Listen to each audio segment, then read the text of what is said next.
Okay, everyone. All right. Well, thanks for being here. We're going to go ahead and dive in. There's a lot I'd like to cover today in the time we have together. First of all, as a reminder, as I said, this is it's the fourth in a four-part session on activating your leadership through courage and self-awareness. We've been here in discussion about how to do that over the last couple of days. I will introduce myself again in case anyone's joining us for the first time. I am Mallorie. I'm the creator of the Guts and Grace Women's Professional Coaching Program and author of the book by the same name, Guts and Grace, A Woman's Guide to Full-Bodied Leadership. I am the go-to executive coach, strategist, and guide for secretly woo professional women who are committed to making big change in their industries, their organizations, or their communities, and who know they need to do it without burning out. So I really love supporting people who are up to big change and actually really care what's going on this side of the fence. In summary, I help women tap into the wisdom of their bodies so that they can fully activate in their leadership and so that they and their organizations can truly thrive. And if you know me at all, you know that I see myself as a bit of a disruptor, and I love to support women and leaders in general who are up to creating interesting change in the world based on what's needed at this time. I really think that there's really a call, I would say, for us to step up how we're thinking about leadership, how we're thinking about business, even how we're thinking about social change at this moment, and really show up for it in a different way. And my personal belief is that how we are in our bodies is what makes a difference for our capacity to do that, both in the sense of our resilience, our ability to not run out of energy while we do it, but also what do we vibe? And is what we vibe in line with what we're saying we want to create in the world? So that is what this work and this session has been about. And in service and in spirit of that, as we have been doing the last couple of days, I want to give us a moment to set the container for our time together by getting into relationship with our bodies and with the essence of who we're being right now. So I invite you, if you're out there watching, to take a moment, take a deeper breath and a big exhale. I will do that with you. And bring your attention down out of your mind, out of your head. We're going to think a lot together, but let's first feel. So bring your attention and awareness into sensation. And just notice what you can feel right now. We do this because it's impossible to be somewhere else and feel your body at the same time. So if we want to get present, it's a really fast, efficient, and effective way to do that. Take a moment and feel your knees. Are they tight, loose, locked? Can you feel them at all? Take a moment and feel your back, the clothing on the back of your body, just the space between my mom used to say, your wings, shoulder blades. Good, and then relax your belly. Notice if it's held in any place, kind of through your belly and around your hips, and relax a bit. And as we do that together, I want to affirm that we are in exactly the right place at exactly the right time to do the learning that will support us on our paths today. That we're here, we're open, we're receptive to new truths that we're ready to hear right now, and that we are firmly grounded in our own presence and in our own knowing and self-trust at this time. And that we're here to make some magic. All right, if your eyes were closed, you're welcome to open them, grab a notebook or a pen or your keyboard.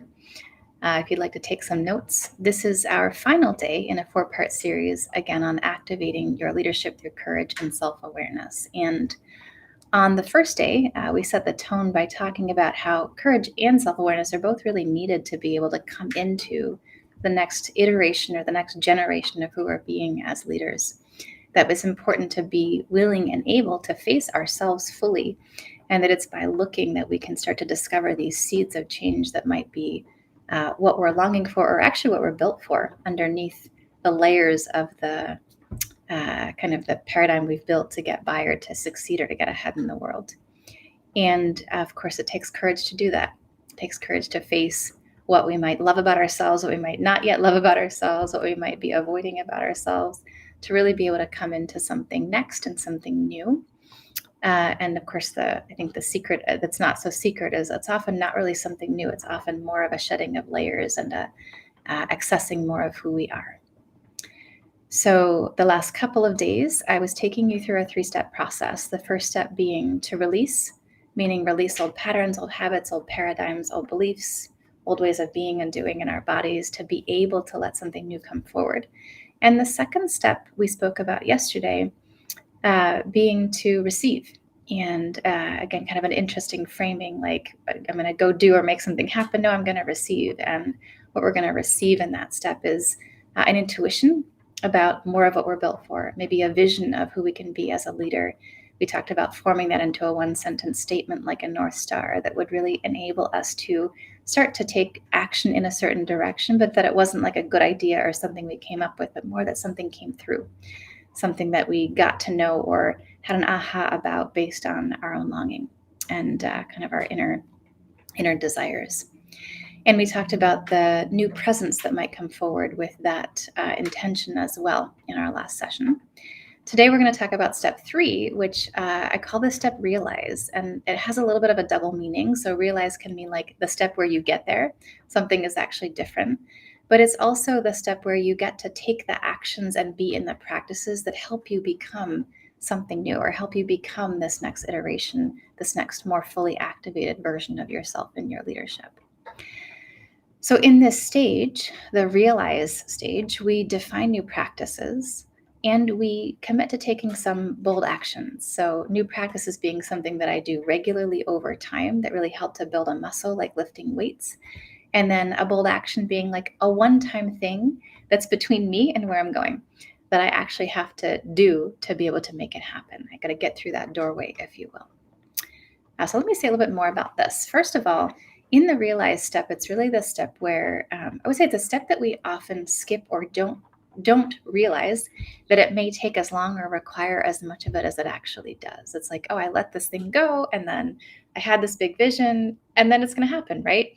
Kind of sounds silly to say we don't put enough attention here. Like we kind of, our minds know that we then therefore have to, like, you have to go lift weights if you're going to be able to lift heavier weights, right? You actually have to go practice. But we haven't really, I would say, cultivated in our society, in particular in the West, in particular at this moment in time, haven't cultivated like an ethic of practice besides like in the gym. Like we can think about it in that context, but do we need to practice moves in our leadership? Absolutely, we do. Do we need to practice a new kind of presence or a new way of being? Absolutely, we do. What we know from athletics is that it takes about 300 repetitions for a new movement to be accessible. It's like if I'm playing tennis and I need to shift my elbow a little bit, it'll take me about 300 times of practicing that new shift in my elbow to be able to find it kind of when I need it. It takes 3,000 repetitions for it to actually be embodied, meaning I don't have to think about it anymore. It's just what I do instead of what I used to do. 3,000 repetitions. So 3,000 times of doing the new thing until it really becomes who you are under pressure without having to think about it, accessible and actually embodied. So to be able to really realize the change or the transition that you're imagining yourself into for the sake of more fully activated leadership, you have to practice. And it matters how you practice and that you practice kind of the right things designed in the right way with the right intentions. So, for example, many of you know I have learned in a few different somatic and embodiment discourses, one of them being through the Strozzi Institute Embodied Leadership School. And we'll do work there with a staff, like a martial arts staff called a Jo. Comes from many different lineages, but one of them being the Japanese martial art Aikido.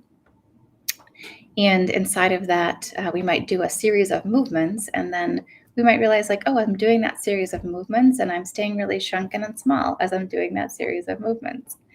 And I can keep practicing that shrunken and small because maybe I'm not aware of it, or it's just my old habit, or it kind of feels comfortable, or, other things feel like too much. Or I can be in a practice over time of doing that series of movements and coming into my full presence, coming into my dignity, coming into my expansiveness or my full extension of my power. And in repeating this over time, not only am I training my body to do something different, but I'm training my spirit. I'm training my energetic. I'm training my mindset even, that it's okay to be big, to take up space. And so this is the art, if you will, of embodied practice. So when I work with clients in this step of the journey, a lot of the times what we're doing is we're figuring out, based on the declaration or the North Star they set, based on the new qualities that they know they want to cultivate or maybe have inside of themselves, but that don't get enough play, what could they be practicing regularly in terms of a kind of movement or in terms of a way of being and doing in the world that would support them to make this essence more accessible, more available, and even more natural. When you learn to drive a car, you have to think about it a lot. Yeah. There's this moment in time where it's like, I got to put my foot in the right place and get the key and do the thing. And if it's a stick shift, then, it's all the harder. And then it's like at some point in time, it starts to all kind of become natural because every morning over the course of many, many days, you get in your car, you drive it somewhere. And at some point, if we're in our 20s, 30s, 40s, we're like, I'm not thinking about that so much anymore. And this is the spirit of practice and embodied practice for the sake of new kinds of leadership moves. Also in this stage, as I mentioned, there's what I call bold actions. And this is like, often it's a conversation and it's not always, right? But sometimes it's like, to be able to take this next step, I actually have to go tell somebody that I'm up to it that really matters. For example, I recently got engaged. Turns out I was actually, with a little bit of backstory, I had been proposed to once and hadn't been ready to accept, so I actually made the proposal. And let's call that like a bold action, right? It's like on the other side of this conversation or this request, something is going to be different that's related to the human that I'm becoming, the kind of future that I'm creating. So a one-time move that really changes things. Could be if we're talking about leadership or work, it's like I go to my boss and I declare that I'm ready for the next promotion. We actually start the process of getting me ready for that. Could be I actually decide to quit my job and start a business, for example, right? Things going to be different on the other side of that kind of an action. It might be a difficult conversation with my spouse or a person that I'm in an intimate relationship with. Could be something that is, I go build my website and I actually launch it and tell people that I did that.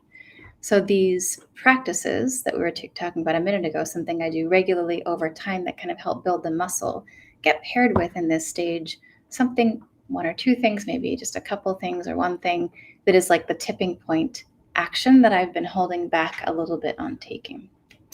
You put these things together, and with a little bit of time and sticking with it, something can be really different on the other side. So I'll give you an example from a client story. Not too long ago. Actually, it was a while ago. I was working with a woman who was a senior vice president of retail banking in a bank on the East Coast. And she's really good at her job. She was really well liked in the organization. She definitely was one of the people when the time would come around each year to talk about promotions and what was going to happen for each person's career. She would be kind of on the list of being considered for more executive level leadership. And a couple of years in a row, she was passed over. And when we met, she was facing a lot of frustration around that. She was kind of like, look, I'm doing a really good job. I feel like I'm ready. But people would say a few things about her. Mostly they would say they didn't think she was strategic enough for the job. So they could see her doing what she was doing, but they couldn't actually see her elevating to the next level.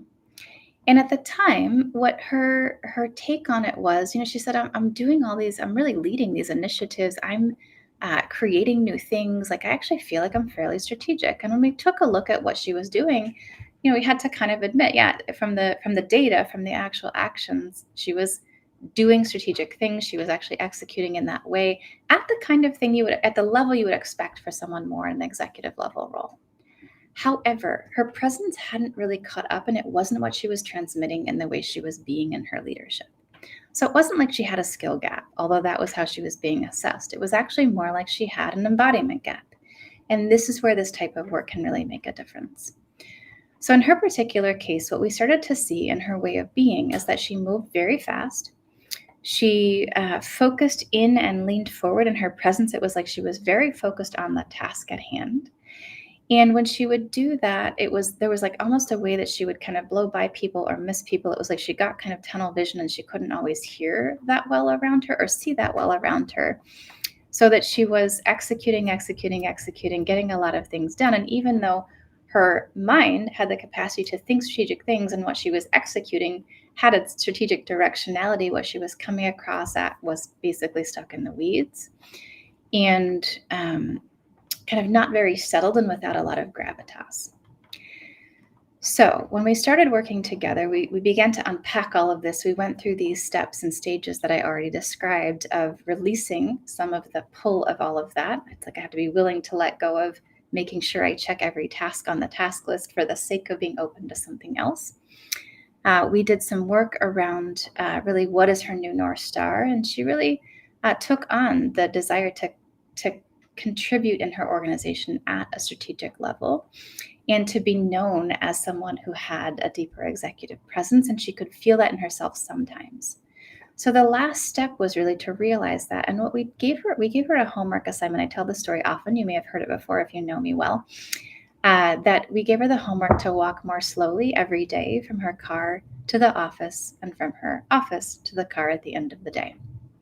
This was back before the pandemic when we all did drive to offices more frequently and walk from our car to our office versus from the bedroom to my desk where my computer is located if I'm working from home, for example. So this was a pretty consistent part of her workday at that time. So it made sense to choose a practice like that. We knew she would do it every day. And what she said to me at the beginning was, I don't think I can do that. It's just not me. I don't go slow. It's not how I operate. It's going to drive me nuts. And I said, well, try it on, see what happens. Why did we pick this? We picked this because one, like I already mentioned, it was embedded in her life already. She was already walking from her car to the office. It was just about how are you going to do that? So I knew she could get in enough repetitions. I knew that if I gave her something else she had to go do, she was a busy leader, she was fairly senior, she really didn't have time to add another practice to her. Maybe she did, but she may not have done it. So I wanted to be sure we gave her something she would do. And what we wanted to do was really craft the intention and the way of being inside of it to be different than or counter to the old shape, the old move, the old habit. So this slowness, what it did was it actually invited her to feel herself more. It invited her into that sense of more of an executive presence or a gravitas or a gravity. And it actually kind of short-circuited the part that was I have to get there and get done and then get the next thing done, because when you're walking really slowly, it's kind of hard to do that. So it was a bit of a pattern interrupter disruptor for her. So she did it. And the first couple of days it was hard. And on the third day, she actually reached out to me and she said, guess what's happening? People are noticing. They're giving me feedback, but they're not saying, I notice you're walking more slowly. What they're saying is something is different and I can't put my finger on it. What they're saying is, I'm experiencing you as more accessible. I feel like I can get in with you more than last week or a couple of days ago. I don't know what's different. I can't say why, but somehow I can feel you more. I can be with you more. I feel like you get me more. What that started to open was really the possibility that she could be seen, felt, and heard in the gravitas that she already was bringing in her strategy. That people got more what she was saying and wanted to go there more with her.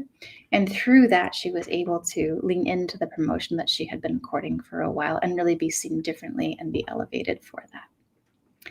So the power of practice. Around that time, there were also a couple of bold actions that she took. In her particular case, what she found was that because of this tendency toward more, better, keep going, get the task checked off the list, she'd committed to a lot of things. And to be able to make space for real strategy and a deeper sense of presence and gravitas, she actually had to let some things go. So she pared down the 20 committees that she was on to just 5. And she made a move to reschedule a Friday meeting that was happening at a time when she was never fully present and available with a group of peers, which she had been hesitating on because she didn't want to be the one that would have dropped the ball. So she finally had the conversation with them to say, look, I don't think I can do this anymore. Funny enough, they were all like, oh gosh, thank you, me too. I'm really glad we're going to move this meeting because the time doesn't work for me either. But it was something that she'd been holding on to that, she was performing to and wasn't really working for her. So, for example, right, this is just one example. I tell these stories so that you may or may not see yourself inside of them, but can kind of get a sense of what we mean when we say embodied practice, and how embodied practice over time, paired with a certain kind of intentionality, can start to change things. We disrupt our old ways of being and doing. We start to reprogram something new. What can we learn from this? That one, big changes can happen through tiny daily practices. I've certainly worked with clients where I've given more elaborate, more interesting, more fun, more time consuming kinds of practices. One person I worked with a couple of years ago, we decided to invite her 3 times a week to go to kickboxing. That took more time. She was really working with power and energy and bringing this part of herself forward. It was a bigger investment on her part to really do that practice. And it also started to change things. But sometimes just the littlest thing done with the right intention in the right way can open something, especially if we're talking about body-based practice. There's no quicker way to work with our way of being and our spirit than to work through the body. So we can learn that. We can see that even if something doesn't seem like a big deal, it can make a big change. And if you find exactly the right leverage point, that, as one of my mentors says, a small hinge can actually swing a pretty big door. Something small can move something pretty large. So this is the power of this work. And I hope that it's been interesting, fun for you to start to kind of see how this type of change can happen and how it can happen in a coherent way. As I've been leaving you with for each of these teaching sessions, I want to give you a couple of questions to reflect on. And for today, kind of hearkening back, maybe you have or haven't watched the last 2 sessions. If you haven't, feel free to go back and catch them.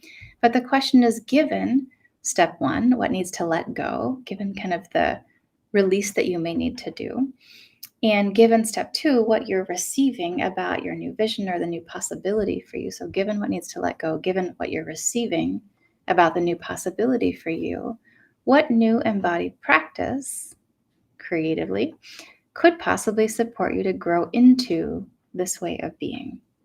What new embodied practice could support you to grow into this way of being? Meaning, what could you do regularly, physically, in a certain way with a certain quality and certain intentions that might start to change things for you?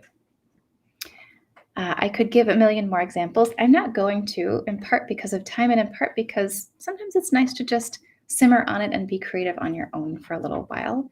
If you would like to dig more into this, I'm always happy to talk or to go deeper. One of my favorite things is to help people craft practices or to unlock in these ways we've been talking about here.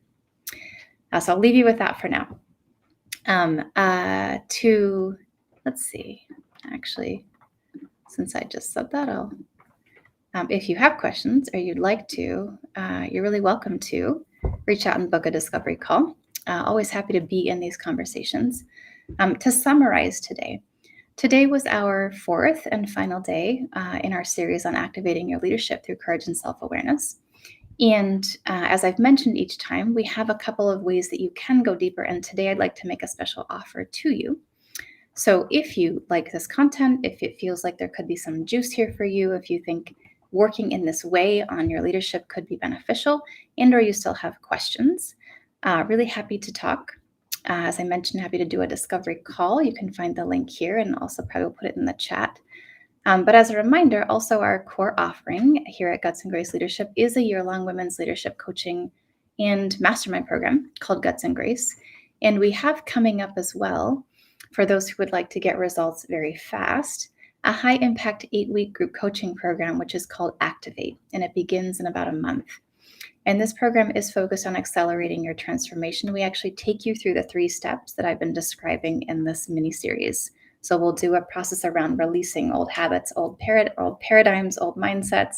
We'll do a process on receiving and calling in a new North Star and new qualities of presence that really support you to activate in your leadership in the direction that you feel called toward.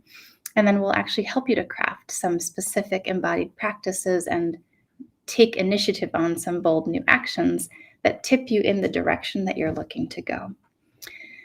This we do in 8 weeks. We do it in a couple of, we do it in one call per week. So it's basically a 2-hour group coaching session where we dive in deep and we give you some tools. You have an online course platform to do the work. I like to describe this program and this process like an executive coaching engagement that you get to do with others for less of the financial investment than hiring an executive coach for 6 or 7 months. So it's a pretty high impact, fairly low investment, deep dive in embodied leadership and transformational work. And if anyone is here watching this live or you're catching it later, I would be delighted to support you in this way.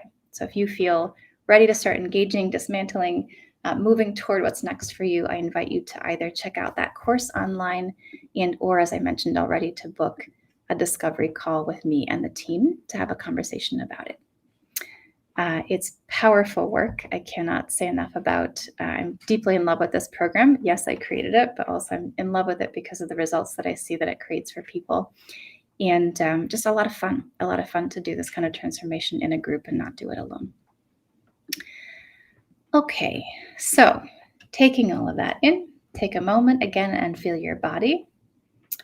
As a reminder, what I've left you with is this question: what kind of practice, embodied practice, physical practice could I be doing every day, or let's say a couple times a week, that might really start to open me to this part of myself that I'm wanting to cultivate, to call in? And just feel actually in your body if you can feel that possibility forming. Maybe you can't. Maybe this still feels a little bit like a new language to you, and that's okay. But hold the possibility that it will become more and more clear. Okay, so as we close today, I want to speak a few affirmations once again, affirming that we are in the right place, having the right experiences, learning the right things right now to get to our next level of growth. That our paths have come together for a reason, and the reason will continue to be revealed. That what you learned here today will pay big dividends as you continue reflecting on it over the next couple of weeks. That you can have and can access the support you need to get to where you'd like to go. And that we are all deeply supported in ways that are seen and unseen. And that everything is working for us, no matter how challenging, how unclear, how surprising, or how exciting it may seem. Take a deep breath, a big exhale. I want to thank you for being here. Thanks for being on this journey in this series with me. If you missed the first few sessions, feel free to catch up on them. And I hope to see you again or to connect again soon. Have a great rest of your day, and we'll see you again soon.